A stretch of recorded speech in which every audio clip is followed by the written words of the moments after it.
yo descubrí que el hombre que me humillaba firmaba los cheques con mi apellido, y eso era solo el comienzo.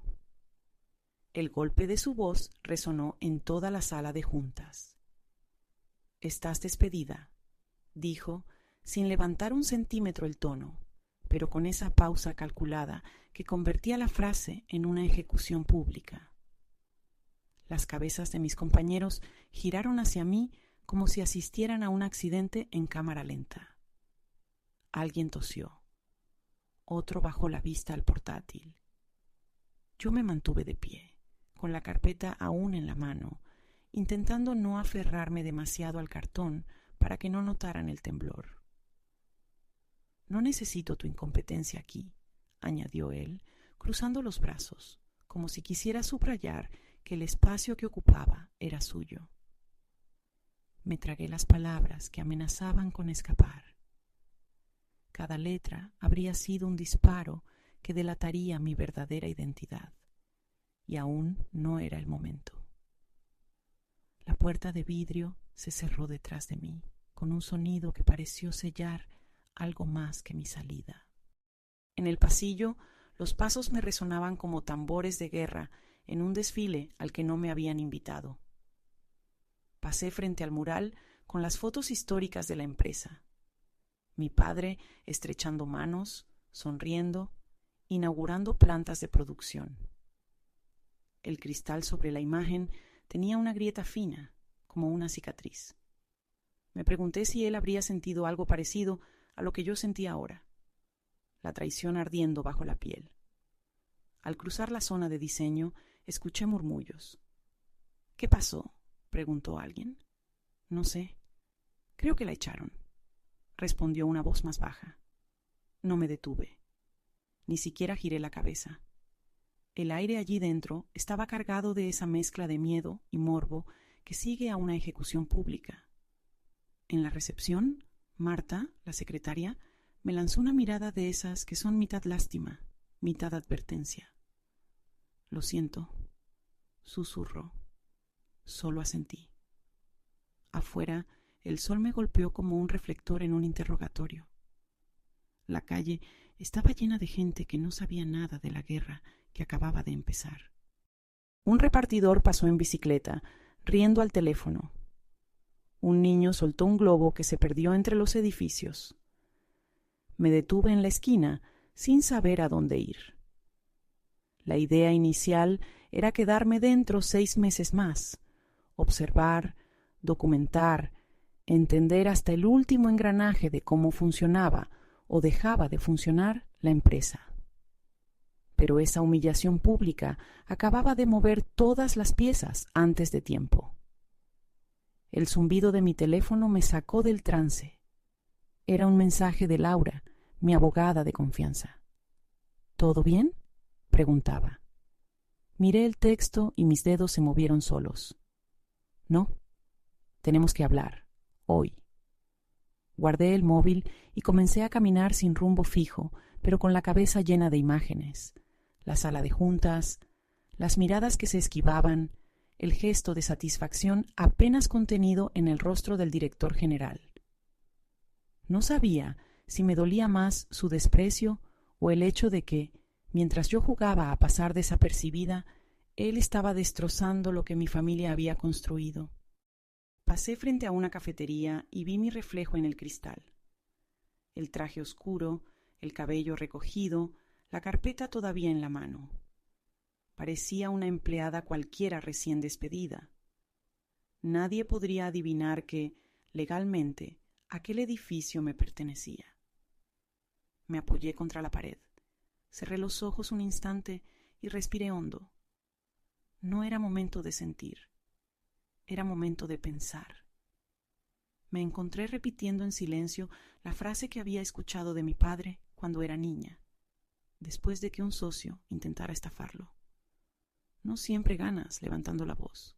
A veces ganas dejando que el otro crea que te venció. Abrí los ojos.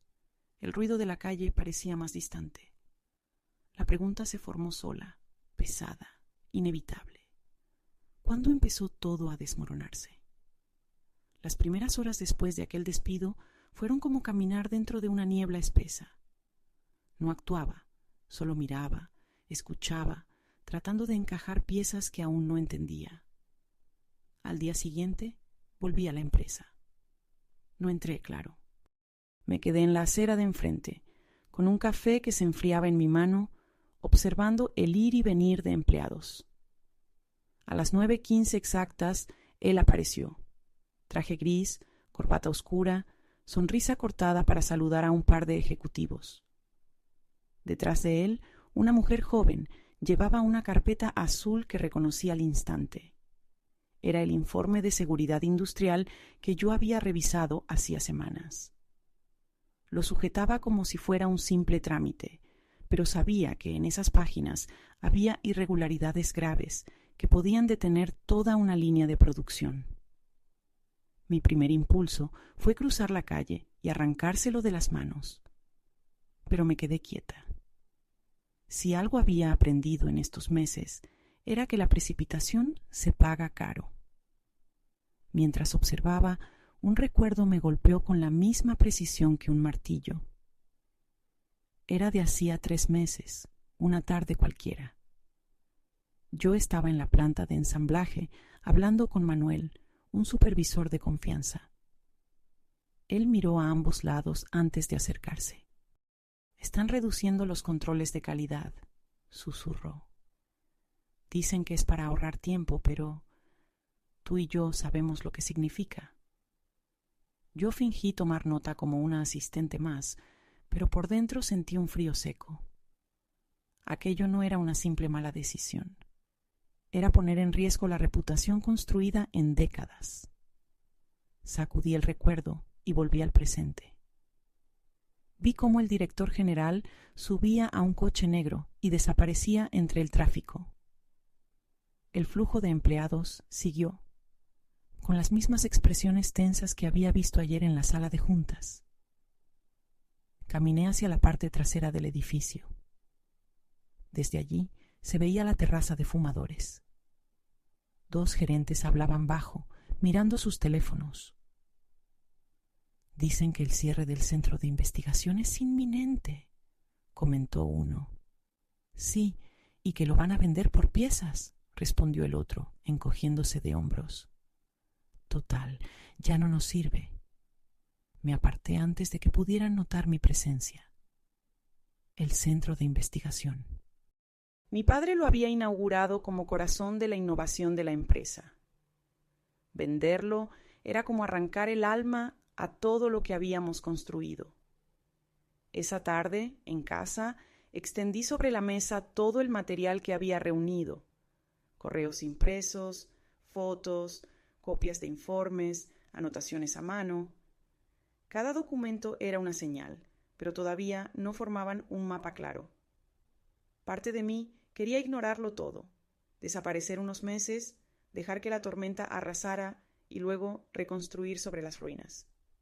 Pero otra parte, más cerca, sabía que el tiempo jugaba a su favor, no al mío. Esa contradicción me mantuvo inmóvil durante horas, hasta que sonó el teléfono. Era Laura. «¿Vas a dejar que siga?», preguntó sin preámbulos. «No lo sé», respondí, aunque la verdad era que sí lo sabía. Colgué y miré de nuevo la carpeta más cercana. El título me devolvió la misma pregunta que me había hecho en la calle. ¿Cuándo empezó todo a desmoronarse? Me levanté al amanecer, con la decisión aún fresca como una herida abierta. No iba a esperar más. Había pasado de la niebla a la observación y ahora tocaba el primer movimiento, aunque fuera pequeño. La primera llamada fue a Manuel, el supervisor que me había alertado sobre los recortes de control de calidad. «Nos vemos en el café de la esquina de siempre», dije, sin dar más detalles. Llegó puntual, con la gorra de la empresa calada hasta las cejas. Se sentó frente a mí y pidió un cortado. «Están ocultando los números reales de defectos», me soltó sin rodeos. La semana pasada devolvieron un lote entero de piezas y lo escondieron como si fuera un error de transporte. Saqué una libreta y apunté todo, pero con el rabillo del ojo vigilaba la puerta. ¿Tienes pruebas?, pregunté. Fotos, correos internos. Pero si las uso, me despiden. No las uses tú, dije. Úsalas yo. Ese fue mi primer golpe, aunque disfrazado. Recopilar pruebas sin que el origen se pudiera rastrear hasta él.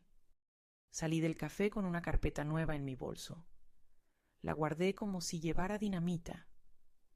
De camino a casa, hice una parada en un coworking donde había alquilado un escritorio bajo otro nombre.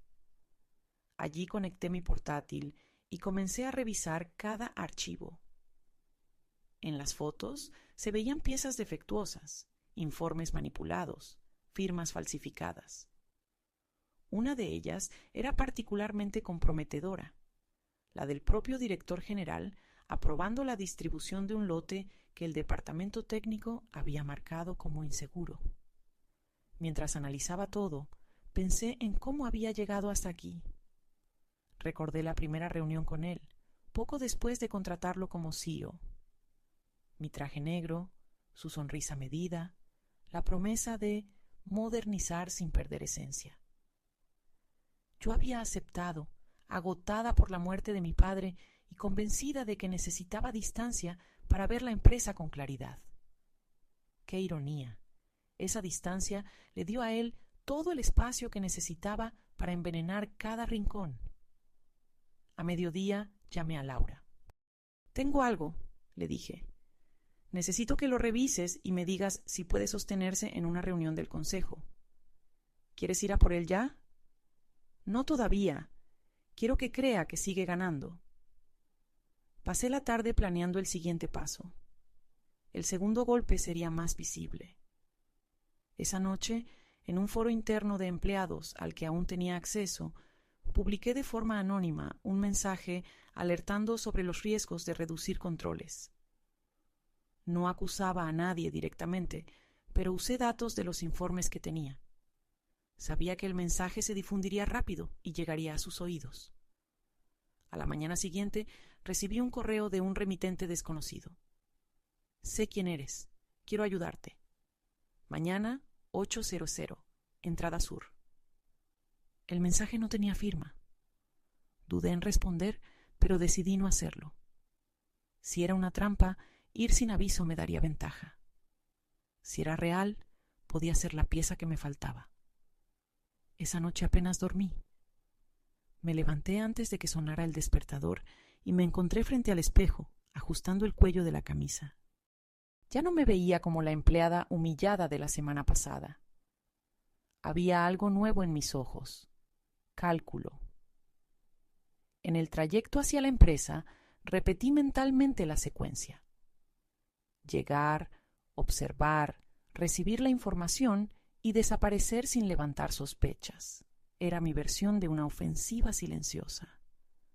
Cuando llegué, el amanecer apenas teñía de naranja los ventanales. Vi una silueta junto a la entrada sur.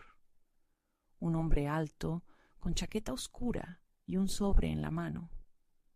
Me miró directo, como si me hubiera estado esperando toda la vida.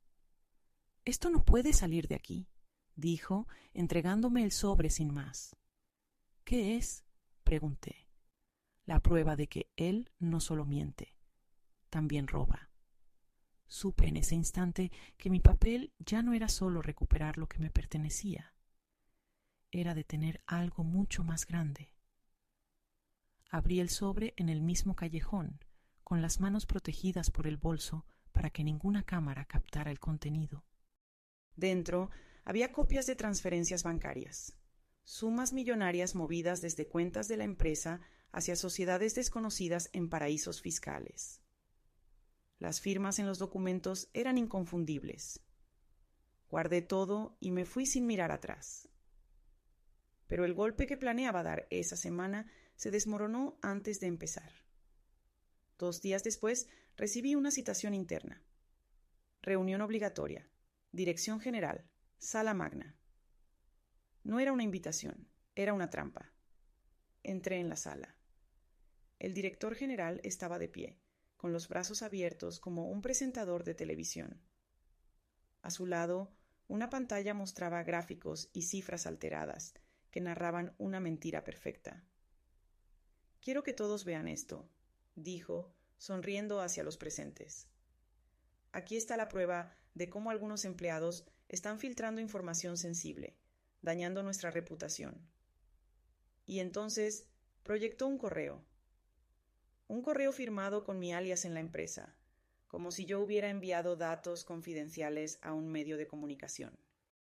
No era mío, era una falsificación. Un murmullo recorrió la sala. Pude ver cómo las miradas cambiaban, de sorpresa, a juicio, a desprecio. Él lo disfrutaba. Y por eso, continuó, no solo confirmo su despido, sino que iniciaré acciones legales. Me quedé sentada, sintiendo cómo el calor me subía por la nuca. Quise gritar, lanzar las pruebas sobre la mesa, pero algo me detuvo. No había llegado con respaldo suficiente. Si me movía ahora, perdería todo. ¿Algo que decir?, preguntó él, inclinando la cabeza con falsa cordialidad. No, respondí. Fue lo más difícil que he dicho en mi vida. Salí de allí con las piernas pesadas. Afuera, el aire me golpeó como si viniera de otra ciudad. Caminé sin rumbo hasta que terminé en un callejón junto a la planta. Apoyé la frente contra la pared fría. La rabia era un animal encerrado que se golpeaba dentro de mí. Me vi reflejada en un charco, el rostro tenso, el maquillaje corrido, la imagen de alguien derrotado. Me recordó un espejo roto que guardaba en mi antiguo despacho, aquel que se astilló el día que recibí la noticia de la muerte de mi padre. Era la misma sensación. Un mundo quebrado en 1000 fragmentos que ya no encajaban. «Te ha ganado», susurró mi propia voz, esa parte oscura que siempre intenta convencerme de rendirme. Me quedé así minutos hasta que escuché pasos y voces a lo lejos. Me aparté, limpié mi cara con la manga y seguí caminando. Esa noche extendí el sobre con las transferencias sobre la mesa. La luz amarilla de la lámpara caía sobre los papeles como un interrogatorio silencioso. Tenía la prueba, pero él acababa de convertirme en la villana ante todos. Nunca había estado tan cerca, ni tan lejos de la victoria. No dormí. Pasé la noche entera sentada frente a los papeles, como si fueran un mapa que debía descifrar antes del amanecer. La humillación pública todavía ardía, pero bajo esa capa de rabia empezaba a surgir otra cosa: claridad. Ya no se trataba solo de recuperar lo que era mío. No era cuestión de orgullo o de venganza personal. Si lo dejaba seguir, arrastraría a la empresa, a sus empleados, a familias enteras, a un colapso que mancharía para siempre el nombre que mi padre había construido. Al amanecer llamé a Laura. «Voy a cambiar el plan», dije sin saludar. «¿Cambiar cómo?» «Esto ya no es entre él y yo, es él contra todo lo que representamos». Le envié copias de las transferencias y de los informes de calidad. Al otro lado de la línea, su silencio me dijo que entendía la magnitud. «Esto es penal, pero si lo mueves mal, se entera y desaparece. Por eso necesito otra vía, algo que no dependa del consejo ni de la empresa». Fue entonces cuando pensé en alguien fuera del círculo. Recordé a Javier, un periodista de investigación que había entrevistado a mi padre años atrás. No éramos amigos, pero su artículo fue tan justo y preciso que siempre lo guardé. Lo localicé por redes y le envié un mensaje escueto. «Tengo una historia que te interesa. Riesgo alto. Reunión cara a cara». Esa tarde lo vi en un bar pequeño, apartado, con olor a madera vieja. Llegó con una libreta y una grabadora en el bolsillo. «Hace años que nadie me contacta con ese tono», dijo, medio sonriendo. «¿Qué tienes?». pruebas de fraude corporativo, evasión fiscal, falsificación de documentos y riesgo industrial. Suena a muchos titulares. ¿Y el problema? Que el responsable es el CEO de mi propia empresa. Y nadie sabe que yo soy la dueña. Me estudió en silencio como si evaluara si estaba cuerda. Si esto es real, no es solo una historia. Es un caso. Lo es. Pero necesito que salga a la luz en el momento exacto. Antes, debo aislarlo. Le entregué copias de algunos documentos, no todos. Lo suficiente para que entendiera que no era una exageración. Te voy a ayudar, dijo finalmente, pero tú marcas el ritmo. De regreso a casa, sentí por primera vez en semanas que tenía un aliado fuera de mi círculo íntimo. Y entonces, mientras revisaba los archivos para preparar lo siguiente, encontré algo que había pasado por alto. En una de las transferencias aparecía el nombre de una sociedad intermedia. Y esa sociedad tenía la misma dirección que una consultora que él había contratado oficialmente para optimizar procesos internos. Esa coincidencia lo cambiaba todo. Significaba que estaba usando contratos legales como tapadera para mover el dinero robado. Llamé de inmediato a Laura. Lo tenemos por duplicado, dije. Fraude financiero y corrupción interna. Si cruzamos esos datos con los contratos, no podrá negarlo. La amenaza ya no era un hombre ambicioso. Era un sistema de complicidades que lo cubría. Gente dentro y fuera de la empresa que ganaba con su permanencia. Cerré la carpeta y me miré en el espejo del pasillo.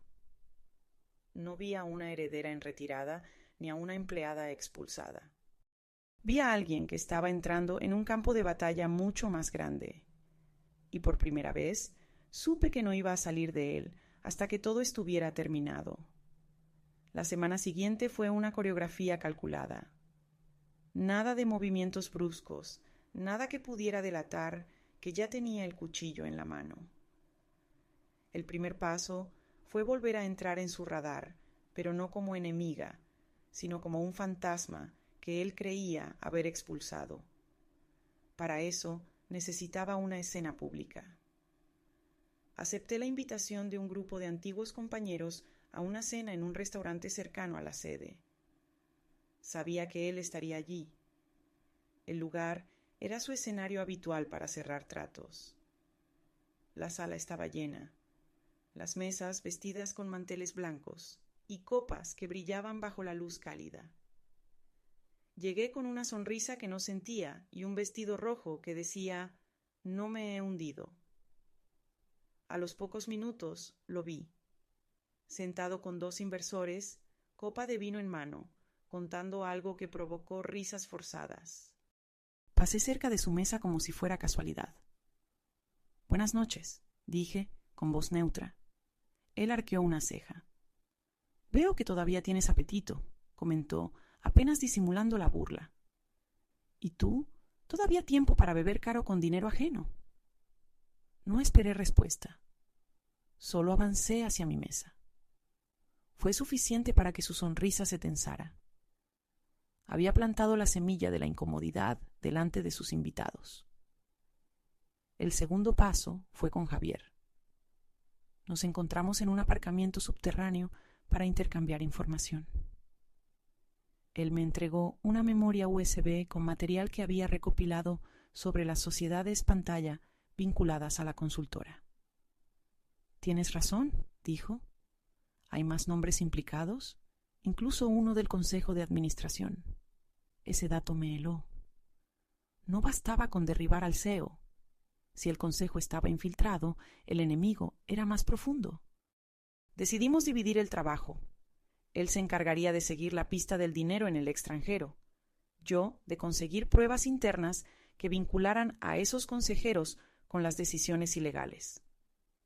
El tercer paso fue reclutar un segundo aliado dentro. Pensé en Marta, la secretaria, la única que me había mirado con algo parecido a compasión el día del despido. La cité en una cafetería fuera de la ciudad. Sé que sabes más de lo que dices, le dije sin rodeos. Ella apartó la mirada. Si hablo, me destruye. Si callas, destruye a todos. Guardó silencio largo rato antes de deslizar un sobre hacia mí. Esto nunca existió. Dentro había copias de agendas y notas internas con reuniones secretas y llamadas a números internacionales. Encajaban con las fechas de las transferencias. Esa noche, mientras revisaba todo con Laura, supe que mi voz ya no sonaba como la de una víctima. Hablaba de movimientos, de tiempos, de objetivos. Él todavía creía que me había expulsado de su tablero. Lo que no sabía es que ahora yo movía piezas que él ni siquiera veía. El día elegido fue una reunión extraordinaria del Consejo, convocada por él para anunciar, según la agenda oficial, un acuerdo estratégico con beneficios inmediatos. En realidad, era el disfraz para cerrar el trato que liquidaría el centro de investigación. Entré a la sala cuando ya todos estaban sentados. Las conversaciones se congelaron. Me quedé de pie junto a la puerta. No recuerdo haberte invitado, dijo él con media sonrisa. Tampoco recuerdo haber cedido mi puesto como presidenta, respondí y coloqué sobre la mesa una carpeta gruesa. La abrí lentamente. Transferencias, contratos falsos, correos manipulados. Cada hoja era un golpe. Un murmullo recorrió la mesa. Un consejero intentó interrumpirme, pero lo corté de inmediato. Aquí está la prueba de que ha usado la empresa para enriquecerse y encubrir riesgos que podrían costar vidas. Él se levantó, rojo de ira. Mentira, montaje. Las firmas son tuyas, intervino Marta, desde el fondo. Su voz era clara, firme. Por primera vez lo vi titubear. La fachada se agrietó. Miró alrededor buscando apoyo, pero encontró miradas frías. Uno de los consejeros pidió votar de inmediato. Las manos se alzaron, una tras otra. Unanimidad. Destituido. No hubo aplausos, solo el peso de la evidencia llenando el aire. Él recogió sus cosas con movimientos mecánicos, como si aún no comprendiera que había perdido. Salí sin mirar atrás. Afuera, en el pasillo, Javier me esperaba. Ya está, dijo. No, respondí. Esto acaba de empezar para él. Caminé hacia el ascensor, dejando que el eco de mis pasos fuera lo último que escuchara al abandonar la sala. Lo vi por última vez una semana después, en un pasillo vacío del edificio que ya no le pertenecía. Vestía de civil, sin corbata, con la mirada apagada. Llevaba una carpeta bajo el brazo, como si aún pudiera aferrarse a algún resto de autoridad. Nos detuvimos frente a frente. Ninguno de los dos habló al principio. El silencio era tan denso que podía escucharse el zumbido de las luces. Espero que disfrutes el trono, dijo al fin, con una sonrisa hueca. No es un trono, respondí. Es una responsabilidad. Algo que nunca entendiste. Pasé junto a él sin girar la cabeza. Sentí su mirada clavada en mi espalda hasta que la puerta de mi despacho se cerró. Dentro me acerqué al escritorio. Sobre la madera, enmarcada, estaba la foto de mi padre el día de la inauguración del centro de investigación. La misma sonrisa, la misma determinación que ahora debía sostener yo. Afuera, la ciudad seguía su ruido habitual. Aquí dentro solo quedaba un silencio limpio, el de las batallas ganadas sin gritos. Me senté, abrí la primera carpeta del día y empecé a trabajar.